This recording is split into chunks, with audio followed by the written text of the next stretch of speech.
Hello. Thanks for watching. My name's Tom. And I'm Emily. And today we're here on behalf of Department for Education to talk to you about student finance in colleges and universities in England. In this video, we're going to cover everything you need to know about student finance and how to apply. But first, a little bit about ourselves. We are former university students. So like I say, my name's Tom. I went to Newcastle University. I studied a 3-year degree in music, and then I stayed for 1 more year to do a master's degree also in music. But today I'm going to play the part of a prospective student. And I'm Emily, and I went to the University of Bedfordshire, where I studied media performance. I then stayed on for a postgrad in performing before the camera. So everyone's circumstances at university are different, so it's important that you know the facts before so we can help you decide. We're going to tell you about all the financial support that's available to you for your tuition fees and general living costs. Yeah, and it's important that you do know the living costs involved when looking at applying. So these include rent, your tuition fees and the costs to generally live. Hopefully by us telling you the facts and figures, you'll be able to make a more informed decision on whether or not it's for you.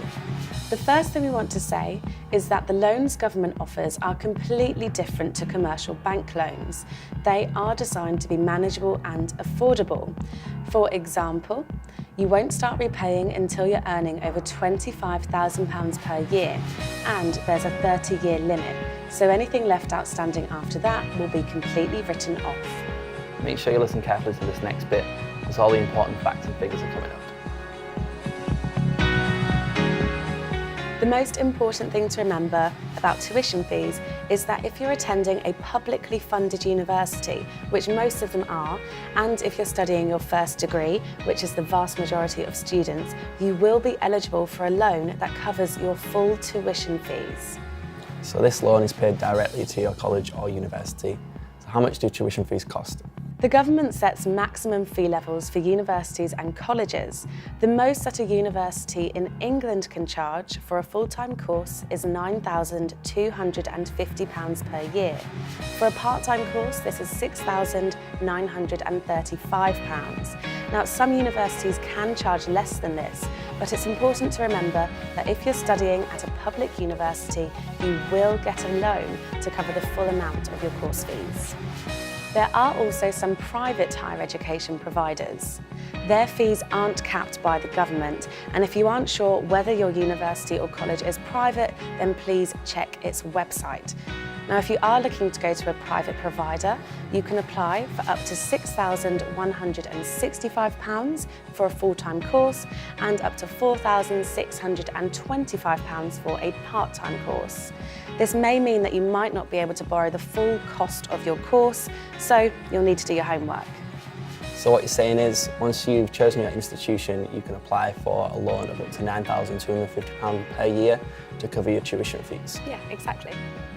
You make that application through Student Finance England, who's part of the Student Loans Company, and they will pay your tuition fees directly to your institution or college of choice, so you don't have to worry about making the payments.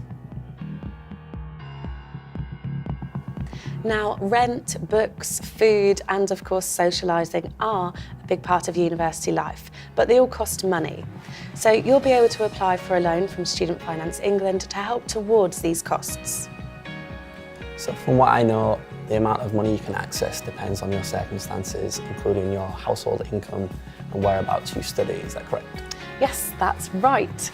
So if you are an eligible full-time student, you will be able to apply for this loan.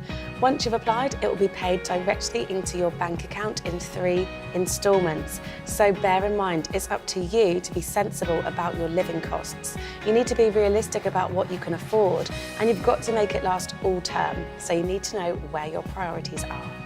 The exact amount depends on your household income, as well as where you live and where you study.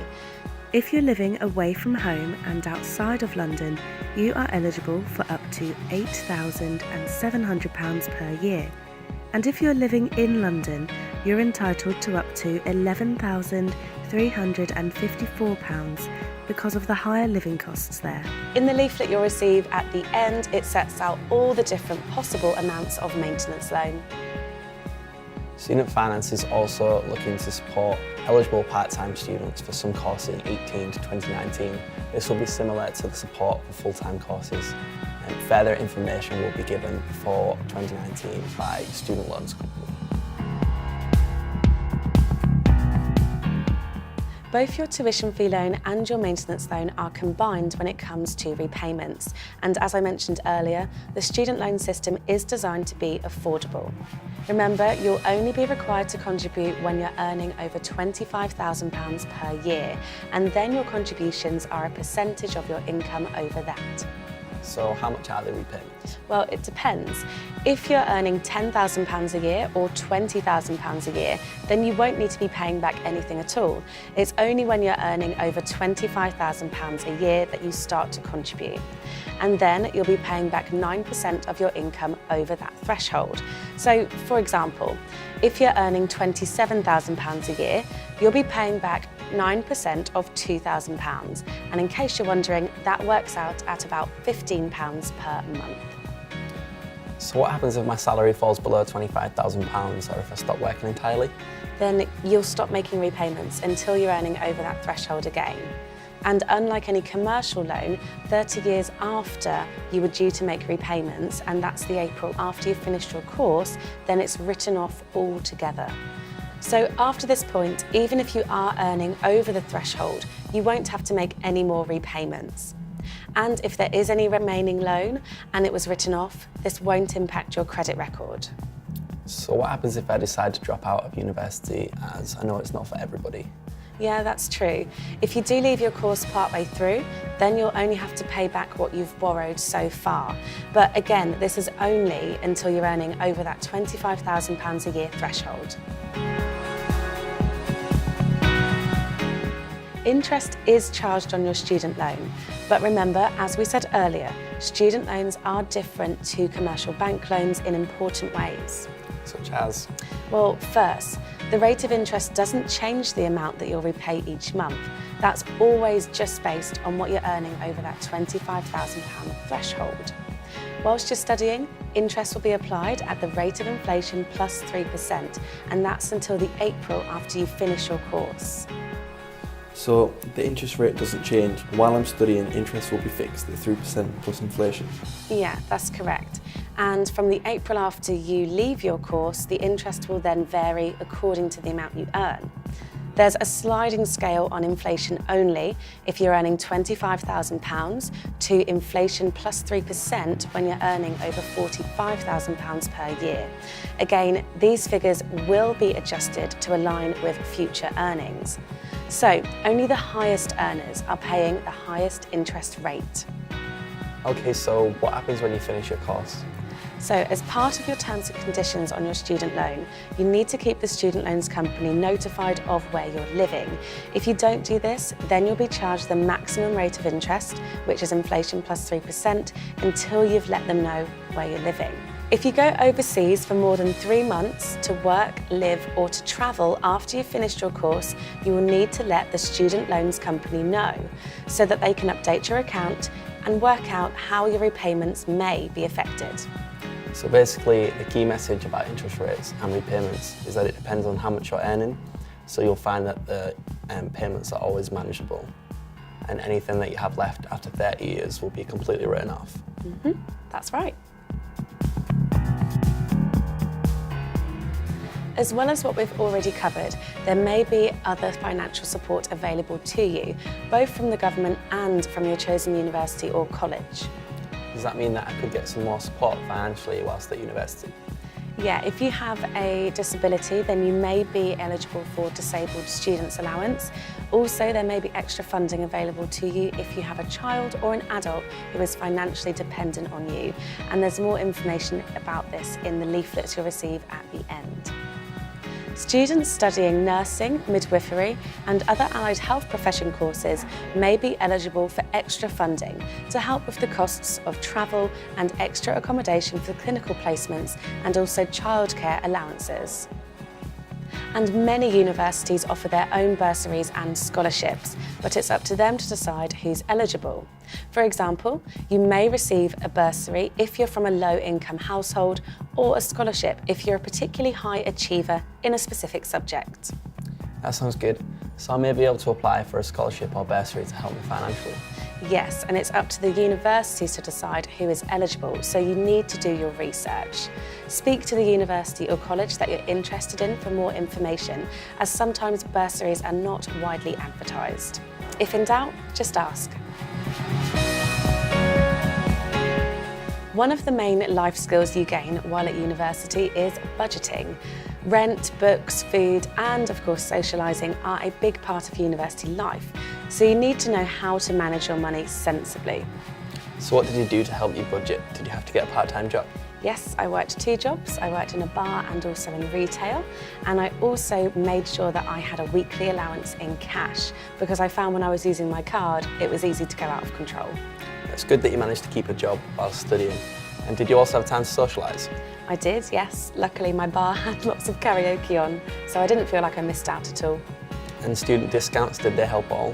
Oh, definitely, and there are a few apps that can help with this, such as Student Beans, Uni Days, and also get yourself an NUS card.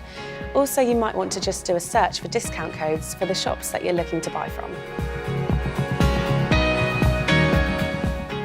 If you make the decision to go to university or college, you should make your loan application as soon as possible.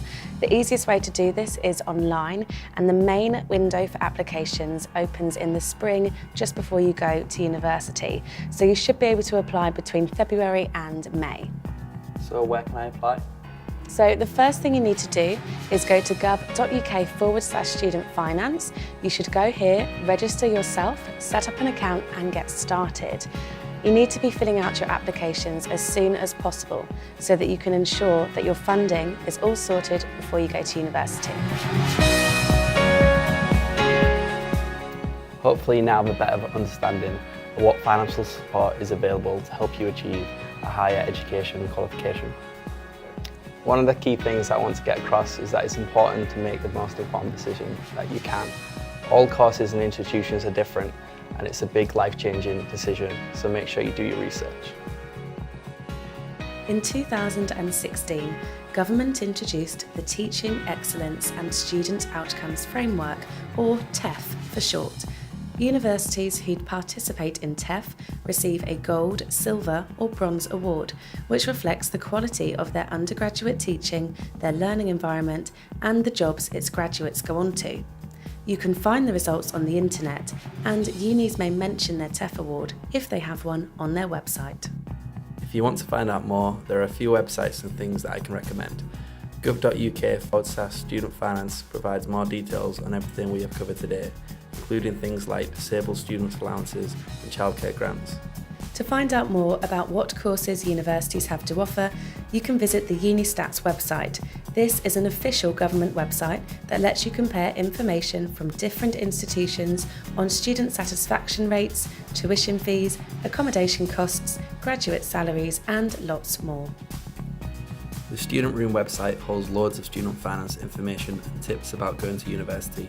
Student Finance England have a dedicated student finance zone on the Student Room where you can find the latest information and resources. The UCAS website is another useful source of information. If you decide higher education isn't for you, you might want to have a look at getingofar.gov.uk for information on apprenticeships. The National Careers Service website also has a huge range of information on different options, and you can even contact an advisor directly. What you do after school It's entirely your decision, but be sure to speak to friends, family and career advisors to get the most well-informed decision that you possibly can. Also make sure you visit a few universities. Universities often want to attract students, so these events are quite good to go to, and whilst you're there, be sure to ask about scholarships and bursaries.